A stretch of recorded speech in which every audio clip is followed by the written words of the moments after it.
Ils sont pris en photo sous toutes les coutures depuis plus d'une semaine et inondent les comptes Instagram des Bruxellois. Les cerisiers du Japon sont en fleurs, un événement annuel rendu possible par des arbres un peu spéciaux. Les cerisiers du Japon sont des arbres qui sont un peu bricolés. Si vous regardez les troncs et ce qui est, enfin, le feuillage, en fait, c'est des sortes de greffes sur des troncs différents.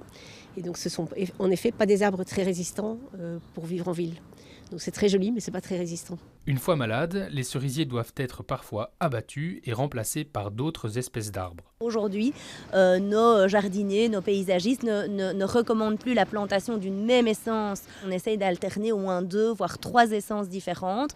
Ça permet de favoriser la biodiversité. Ça permet aussi d'étaler la floraison dans le temps tout au long de la saison printemps-été. Et ça permet aussi d'éviter ou de limiter un maximum la propagation de certaines maladies. Mais remplacer les cerisiers par une autre espèce n'est pas toujours compatible avec les règles d'urbanisme. La commune de Watermal-Boisfort est particulièrement concernée par ce problème. Elle compte de nombreux cerisiers sur des sites classés. Tout est plus compliqué dans les sites classés parce qu'il faut qu'on ait un permis pour changer les arbres et les remplacer. Et en général, on n'obtient le permis qu'à condition de changer les arbres et qu'on les remplace par les mêmes espèces.